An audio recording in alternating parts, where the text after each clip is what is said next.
જય સ્વામિનારાયણ વિદ્યાર્થી મિત્રો,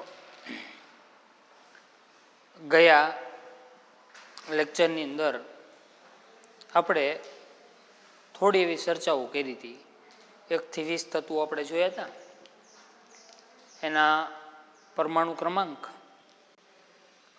ત્યારબાદ તેમાં પ્રોટોનની સંખ્યા અને ઇલેક્ટ્રોનની સંખ્યા, એની આપણે ચર્ચા કરી હતી. ઓકે, આજે એમાં ધીરે ધીરે આપણે આગળ જઈશું. હવે આજનો આપણો જે ટોપિક છે, બરોબર, એ તત્વોની ઇલેક્ટ્રોનીય રચના પર છે. હવે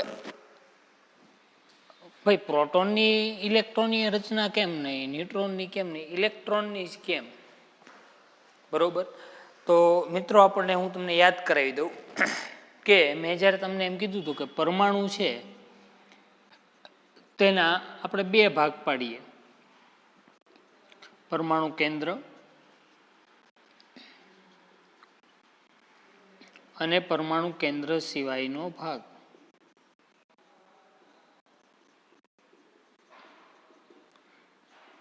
તો તેમાં વાત કરતા હતા પરમાણુ કેન્દ્રની. તો પરમાણુ કેન્દ્રની અંદર શું આવેલું છે? તો કે પ્રોટોન અને ન્યુટ્રોન. પરમાણુ કેન્દ્ર સિવાયના ભાગમાં શું આવેલું છે? ઇલેક્ટ્રોન, જેની આપણે અગાઉ ચર્ચા કરી છે. ઓકે, હવે પરમાણુના કેન્દ્રની આસપાસ ઇલેક્ટ્રોન છે ને, એની ગોઠવણી કેવી રીતે થાય છે ને, એ આજે આપણે શીખવાનું છે કે પરમાણુ કેન્દ્રની આજુબાજુ ઇલેક્ટ્રોન કેવી રીતે ગોઠવાયેલું છે. બરોબર, એની આપણે ચર્ચા કરશું. એની પહેલાં મારે તમને વાત કરવી છે સૂર્યાભાઈ એન્ડ ફેમિલીની.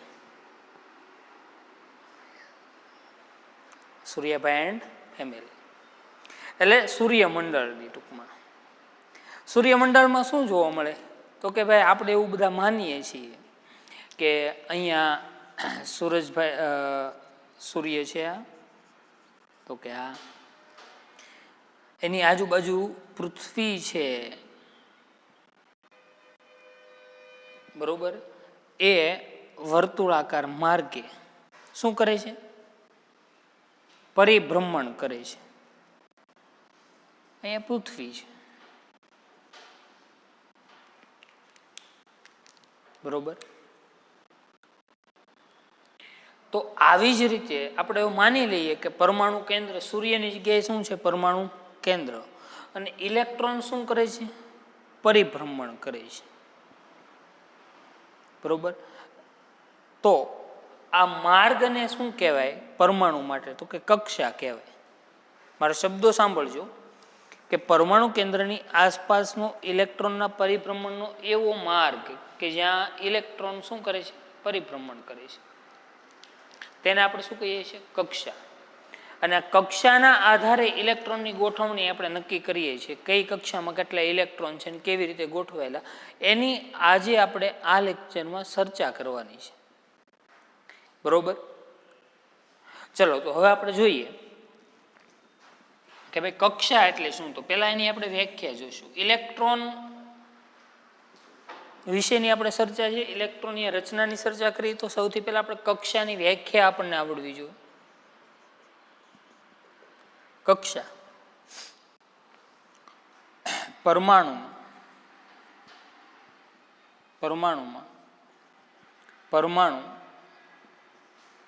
કેન્દ્રની આસપાસ નો એવો વિસ્તાર કે જ્યાં ઇલેક્ટ્રોન પરિભ્રમણ કરે છે,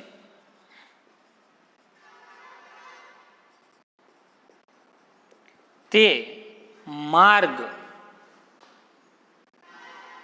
પથ શબ્દ વાપરી શકીએ ને માર્ગ અથવા પથને કક્ષા કહે છે. તો બીજી વ્યાખ્યા, અને ગઈકાલે મેં પરમાણુ ક્રમાંકની વ્યાખ્યા આપી હતી તમને. આજે હું કોની વ્યાખ્યા આપું છું તમને? કક્ષાની.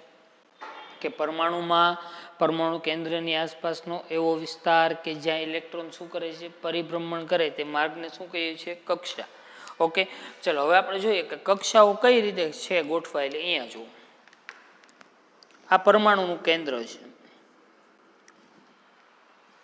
પરમાણુની કેન્દ્રની સૌથી નજીકની કક્ષા પહેલી કક્ષા કહેવાય. ત્યારબાદ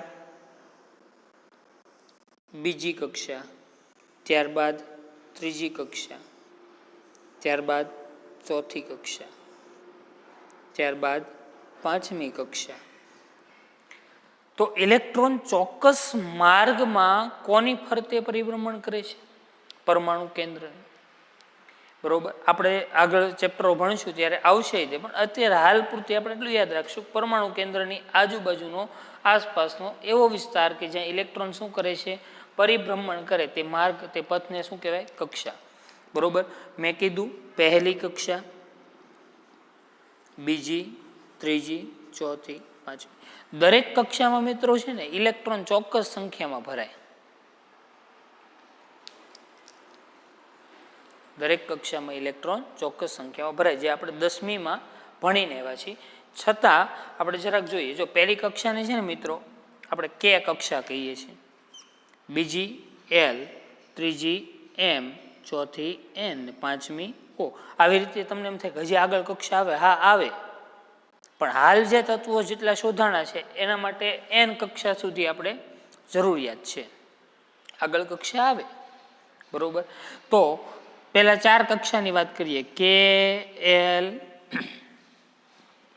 કે કક્ષા, એલ, એમ, એન. કે એટલે કઈ કક્ષા છે? પહેલી કક્ષા. એલ એટલે બીજી કક્ષા, એમ એટલે ત્રીજી કક્ષા, અને એન એટલે ચોથી કક્ષા. પહેલી કક્ષામાં કેટલા ઇલેક્ટ્રોન મિત્રો ભરાય? તો કે પહેલી કક્ષામાં 2 ઇલેક્ટ્રોન ભરાય, બીજીમાં 8, ત્રીજીમાં 18 અને ચોથીમાં 32 ઇલેક્ટ્રોન ભરાય. આ ઇલેક્ટ્રોન ભરાવાનો ક્રમ છે અને એના આધારિત આપણે ઇલેક્ટ્રોનની રચના લખી શકીએ. જો 10મા ધોરણમાં સુધી તમારે આવી ગઈ સામાન્ય ઇલેક્ટ્રોનની રચના, પણ હું સામાન્યથી તમને ક્યાં લઈ જવાનો છું?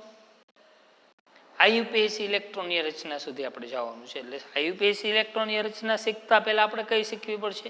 સામાન્ય. તો પહેલા સામાન્ય ઇલેક્ટ્રોનની રચના શીખવા માટે જરૂરી હતું એ આપણે જોયું. પહેલી કક્ષામાં કેટલા ઇલેક્ટ્રોન ભરાય છે? 2, બીજીમાં 8, ત્રીજીમાં 18, ચોથીમાં 32. હવે ઇલેક્ટ્રોન ભરાવવા માટે મિત્રો અહીંયા યાદ રાખશું ખાસ, બરોબર, એક બાબત ખાસ નોંધી લઈશું અને એને હંમેશા આપણે પાલન કરીને ચાલશું. બરોબર, જ્યાં સુધી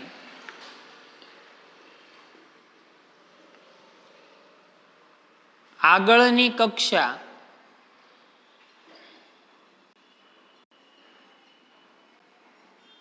પૂર્ણ ભરાય નહીં ત્યાં સુધી ઇલેક્ટ્રોન બીજી કક્ષામાં દાખલ થતો નથી. હવે આ વાક્યનો અર્થ શું થાય કે ભાઈ જ્યાં સુધી પેલા કે કક્ષામાં 2 ઇલેક્ટ્રોન ભરાઈ જાય ને પછી જ એલ કક્ષામાં ઇલેક્ટ્રોન જાય. એલ કક્ષા સંપૂર્ણ ભરાઈ ગયા બાદ જ ઇલેક્ટ્રોન ક્યાં જાય? એમ કક્ષામાં. એમ કક્ષા ભરાઈ ગયા બાદ ઇલેક્ટ્રોન ક્યાં જાય? એન કક્ષામાં. અને એન કક્ષા ભરાય ત્યારબાદ ક્યાં ઇલેક્ટ્રોન જાય? ઓ કક્ષામાં. ઓકે,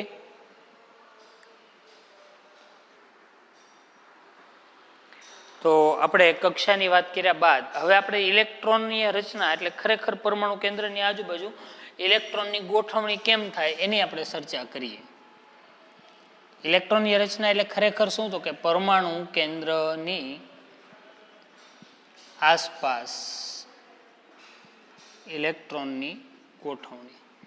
પણ મિત્રો અહીંયા આપણે યાદ રાખશું કે ઇલેક્ટ્રોન ક્યાં આવેલા છે? કક્ષામાં આવેલા છે. બરોબર, હજી આગળ એમાં આવશે, ડીપમાં આપણે આગળ ભણશું ત્યારે એમાં કક્ષા કે આવશે પછી, પણ અત્યારે હાલ પૂરતી કક્ષામાં ઇલેક્ટ્રોન આવેલા છે. બરોબર, ઇલેક્ટ્રોન પોતાની કક્ષા મૂકીને ક્યાંય જતો નથી. બરોબર, જો જાય તો પછી શું બને? આયનો બને. ઓકે, હવે મૂળ વાત ઉપર આવી. કાલે મેં તમને કીધું હતું હાઇડ્રોજન. ચલો, હાઇડ્રોજનની સંજ્ઞા H. પ્રોટોન કેટલા છે? 1. ઇલેક્ટ્રોન કેટલા છે? 1. તો અહીંયા હાઇડ્રોજનની આપણે તત્વ લખીએ અને એક બાજુ શું લખીએ? સામાન્ય ઇલેક્ટ્રોનીય રચના. ચલો, હાઇડ્રોજનનો પરમાણુ ક્રમાંક 1, તો પ્રોટોન 1, ઇલેક્ટ્રોન 1. તો કઈ રીતે ઇલેક્ટ્રોન ગોઠવાયેલા હોય એની આપણે ચર્ચા કરીએ. બરોબર, તો ચાલો, હાઇડ્રોજન માટે મારે લેવું હોય, બરોબર, તો સૌથી પહેલા તો શું આવશે? પરમાણુ કેન્દ્રમાં એક પ્રોટોન હશે, તો કે આ પરમાણુ કેન્દ્રની આજુબાજુની પહેલી કક્ષા કઈ કક્ષા છે? તો કે ભાઈ કે કક્ષા. તો કે કક્ષાની અંદર એક ઇલેક્ટ્રોન ભરાશે. પહેલો ઇલેક્ટ્રોન ક્યાં આવેલો હશે? કે કક્ષામાં. ઓકે, તો હાઇડ્રોજનની સામાન્ય ઇલેક્ટ્રોનની રચના શું થઈ? 1. ચલો, હાઇડ્રોજન પછી આપણે ક્યાં જઈએ? હિલિયમ. હિલિયમનો પરમાણુ ક્રમાંક કેટલો છે? 2. તો 2 પ્રોટોન આવેલા હશે અને 2 શું આવેલું છે? ઇલેક્ટ્રોન. તો હિલિયમની ઇલેક્ટ્રોનની રચના લખવી હોય તો હિલિયમની ઇલેક્ટ્રોનની રચના લખવી હોય તો આ પરમાણુનું કેન્દ્ર. ચલો, પહેલી કક્ષા કઈ કક્ષા છે? કે. તો ઓલરેડી હજી એની પાસે કે કક્ષામાં મેં તમને શીખવાડ્યું કે ભાઈ કે એલ એમ અને એન. પહેલી કક્ષામાં 2, બીજીમાં 8, ત્રીજીમાં 18, ચોથીમાં 32. પહેલી કક્ષા ભરાય ત્યારબાદ જ ઇલેક્ટ્રોન ક્યાં જાય? બીજી કક્ષામાં. હવે કે માંથી જમ્પ મારીને ક્યાં નહીં જાય? એલમાં નહીં જાય છે. હજી કેમાં જગ્યા છે, કારણ કે કેટલા ઇલેક્ટ્રોન છે? હિલિયમ પાસે 2. તો 2 ઇલેક્ટ્રોન હજી અહીંયા બીજો ઇલેક્ટ્રોન પણ અહીંયા સમાય છે. તો હિલિયમની સામાન્ય ઇલેક્ટ્રોનની રચના શું થઈ? 2. ચલો, હિલિયમ પછી ક્યાં જઈએ છીએ આપણે? લિથિયમ. લિથિયમનો પરમાણુ ક્રમાંક કેટલો છે? 3. તો પ્રોટોન 3, ઇલેક્ટ્રોન 3. તો હિલિયમની સામાન્ય ઇલેક્ટ્રોનની રચના લખવી, હિલિયમ પછી લિથિયમની લખવી હોય તો મારે અહીંયા શીખવું પડે. અહીંયા જ આ શું છે? પરમાણુ કેન્દ્ર. ચલો, પહેલી કક્ષા. પહેલી કક્ષા કઈ કક્ષા છે? કે. કે કક્ષામાં કેટલા ઇલેક્ટ્રોન ભરાણા છે? 2. ચલો, હવે શું થવાનું છે? કે કક્ષામાં 2 ભરાણા. હજી પણ લિથિયમ પાસે તો કેટલા ઇલેક્ટ્રોન છે ભાઈ? 3 છે. 3 પ્રોટોન અને 3 ઇલેક્ટ્રોન. પ્રોટોન ક્યાં છે? કેન્દ્રમાં. એટલે પ્રોટોનની આપણે ચિંતા નથી. ચિંતા કોની છે? ઇલેક્ટ્રોનની. ચાલો, પહેલી કક્ષામાં કેટલા ભરાણા? 2. તો હજી લિથિયમનો કેટલો ઇલેક્ટ્રોન લીધો? 1. તો મિત્રો યાદ રાખો, અહીંયા પહેલી કક્ષા ભરાય ત્યારબાદ ઇલેક્ટ્રોન ક્યાં જાય? બીજી કક્ષામાં. ઓકે, તો અહીંયા 2 ઇલેક્ટ્રોન બાદ ત્રીજો ઇલેક્ટ્રોન ક્યાં જશે? એલ કક્ષામાં જશે. બરોબર, તો લિથિયમની સામાન્ય ઇલેક્ટ્રોનની રચના શું થઈ? તો કે 2, 1. 2 ઇલેક્ટ્રોન કઈ કક્ષામાં બતાવે છે? કે. અને 1 ઇલેક્ટ્રોન કઈ કક્ષામાં બતાવે છે? એલ. ચલો, લિથિયમ પછી ક્યાં આવશું? બેરેલિયમ. બેરેલિયમનો પરમાણુ ક્રમાંક કેટલો છે? 4. બરોબર, બેરેલિયમ માટે મારે દર્શાવવું હોય તો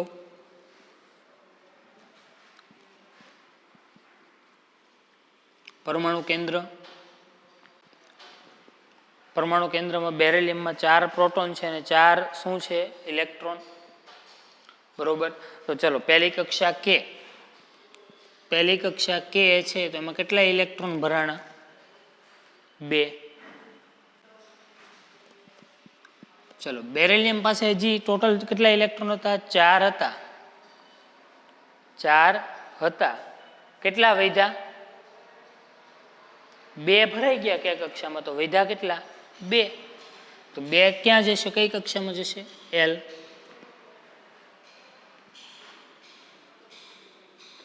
તો બેરેલિયમની ઇલેક્ટ્રોનની રચના શું થાય સામાન્ય ભાઈ? કે કક્ષામાં 2 અને એલ કક્ષામાં 2, એટલે 2, 2, 2, 2. ચલો, બેરેલિયમ પછી બોરોન. પરમાણુ ક્રમાંક કેટલો છે? 5. ચલો, બોરોન માટે દર્શાવીએ તો 5 પ્રોટોન ને 5 ઇલેક્ટ્રોન બોરોન પાસે છે. પરમાણુ કેન્દ્ર તો કે આ. પહેલી કક્ષામાં કેટલા ઇલેક્ટ્રોન ભરાણા? તો કે 2. કેટલા વધ્યા? 5 માંથી 2 ગયા, કેટલા વધ્યા? 3. એ કઈ કક્ષામાં ભરાણા? એલ. એટલે શું થાય બોરોનની સામાન્ય ઇલેક્ટ્રોનની રચના 2 3. બોરોન પછી કોણ આવશે? કાર્બન. કાર્બનનો પરમાણુ ક્રમાંક કેટલો છે ભાઈ? 6. ચલો 6 પ્રોટોન 6 ઇલેક્ટ્રોન, 6 પ્રોટોન 6 ઇલેક્ટ્રોન. આ પરમાણુ કેન્દ્ર પહેલી કક્ષા અને બીજી કક્ષા. ચાલો પહેલી કક્ષામાં 2 ઇલેક્ટ્રોન ભરાણા, તો બીજી કક્ષામાં કેટલા ઇલેક્ટ્રોન ભરાય? હવે કાર્બન પાસે છે કેટલા? 6. 2 પહેલી કક્ષા કે કક્ષામાં ભરાણા, તો બીજી કક્ષામાં કેટલા વધ્યા? તો કે 4. આવો ક્યાં સુધી ભરાય વિચારો જોઈએ. કાર્બનની સામાન્ય ઇલેક્ટ્રોનની રચના શું થઈ? 2 4. ક્યાં સુધી ભરાય? કે જ્યાં સુધી એલ કક્ષામાં 8 ઇલેક્ટ્રોન ન થઈ જાય ત્યાં સુધી ભરાય. હવે એલ કક્ષામાં 8 ઇલેક્ટ્રોન થઈ ગયા પછી ઇલેક્ટ્રોન કઈ કક્ષામાં ભરાશે? એમ કક્ષામાં. બરોબર, આ યાદ રાખવું. પહેલી કક્ષા ભરાય ત્યારબાદ બીજી, બીજી ભરાય ત્યારબાદ ત્રીજી. ચલો કાર્બન પછી નાઇટ્રોજન. તમે જાતે પણ લખી શકો. પરમાણુ ક્રમાંક 7. નાઇટ્રોજન માટે મારે દર્શાવવું હોય તો પરમાણુ કેન્દ્ર પહેલી કક્ષા બીજી કક્ષા. પહેલી કક્ષામાં કેટલા ઇલેક્ટ્રોન ભરાણા? 2. ચલો નાઇટ્રોજન પાસે 7 ઇલેક્ટ્રોન છે, તો 2 કે કક્ષામાં ભરાણા, તો એલ કક્ષામાં કેટલા ભરાય? 5.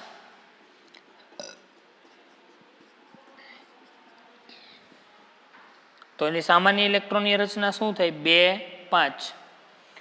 પહેલી કક્ષા કઈ દર્શાવે છે? કે, અને બીજી કઈ આવે છે? એલ. ચલો નાઇટ્રોજન પછી ઓક્સિજન. પરમાણુ ક્રમાંક કેટલો આવશે? 8. પરમાણુ કેન્દ્ર પહેલી કક્ષા અને બીજી કક્ષા. પહેલી કક્ષામાં 2 ઇલેક્ટ્રોન ભરાણા, 8 માંથી 2 ગયા તો કેટલા વધ્યા? 6. તો બીજી કક્ષામાં કેટલા ભરાય? 6. તો શું થાય? ઓક્સિજનની સામાન્ય ઇલેક્ટ્રોનની રચના 2 6. ચલો ફ્લોરિનની વિચારો જોઈએ તમે. ફ્લોરિનમાં 9 પ્રોટોન 9 ઇલેક્ટ્રોન. 2 ઇલેક્ટ્રોન કે કક્ષામાં ભરાણા, તો વધ્યા કેટલા? 7. તો કઈ કક્ષામાં ભરાશે? એલ કક્ષામાં. તો શું થાય? એની સામાન્ય ઇલેક્ટ્રોનની રચના 2 7. ચલો ફ્લોરિન પછી ક્યાં જઈએ આપણે? નિયોન. પરમાણુ ક્રમાંક 10. ચલો પહેલી કક્ષા નિયોનમાં 10 પરમાણુ ક્રમાંક, તો પ્રોટોન કેટલા? 10. ઇલેક્ટ્રોન કેટલા? 10. ચલો પહેલી કક્ષામાં કેટલા ઇલેક્ટ્રોન ભરાશે? 2. તો વધ્યા કેટલા? 8. તો બીજી કક્ષામાં 8 ઇલેક્ટ્રોન ભરાણા નિયોનમાં. ઓકે, તો જો વિદ્યાર્થી મિત્રો, પહેલી કક્ષા કઈ હતી? કે, અને બીજી કઈ હતી? એલ. તો નિયોન સુધીમાં પહેલી અને બીજી કક્ષા ભરાઈ ગઈ. હવે ત્યાંથી આપણે આગળ જઈએ તો હવે ઇલેક્ટ્રોન કઈ કક્ષામાં ભરાવા જોઈએ? બરોબર, તો આપણો તરત જવાબ આવે કે એલ પછી ક્યાં આવશે? એમ. ઓકે, તો મિત્રો આપણે 1 થી 10 તત્વો સુધીની ચર્ચા કરી, એની ઇલેક્ટ્રોનીય રચના જોઈ. કઈ ઇલેક્ટ્રોનીય રચના જોઈ? સામાન્ય. હવે પછીના ક્લાસની અંદર આપણે આઈયુપીએસી ઇલેક્ટ્રોનીય રચના તરફ જવાના છીએ. બરોબર, અને પછી આપણું ચેપ્ટર આપણા ચેપ્ટરનો એક ભાગ જ છે પાઠનો, તત્વોનું વર્ગીકરણ છે. બરોબર, એ ચેપ્ટર ભણતા પહેલા આપણી પાસે આટલી માહિતી હોય તો આપણે સરળતાથી ભણી શકીએ. બરોબર, એટલે તમારો ખરેખર સિલેબસ છે, અભ્યાસક્રમમાં છે, એમાં આપણે પ્રવેશી ચૂક્યા છીએ. બરોબર, એટલે એવું નહીં માનતા કે તમારો અભ્યાસક્રમ છે એનાથી અલગ ચાલે છે. બરોબર, આ પાયાની અગત્યની બાબત છે. મેં કીધું, કાલે કીધું હતું તમને, કક્કો છે આપણો, અને કક્કો જેટલો આપણે મજબૂતાઈથી તૈયાર કરીએ ને એટલું આપણું પ્રભુત્વ સારું રહે. બરોબર, એ ધ્યાન રાખશો અહીંયા.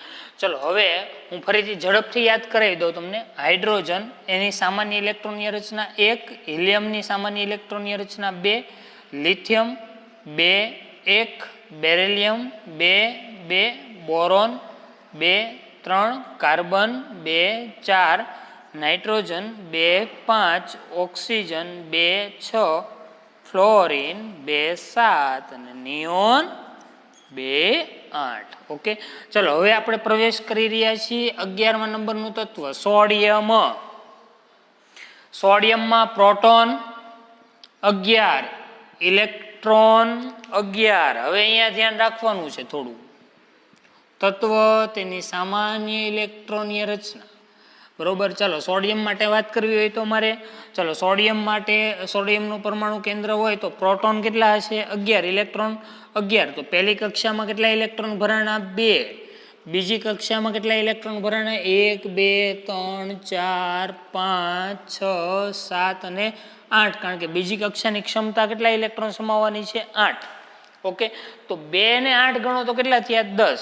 બરોબર. તો હવે યાદ કરો, હવે હું લાઈન લઈશું આપણે કે એલ એમ એન. પહેલી કક્ષામાં 2, બીજી કક્ષામાં 8, ત્રીજી કક્ષામાં 18 અને ચોથીમાં 32. બરોબર.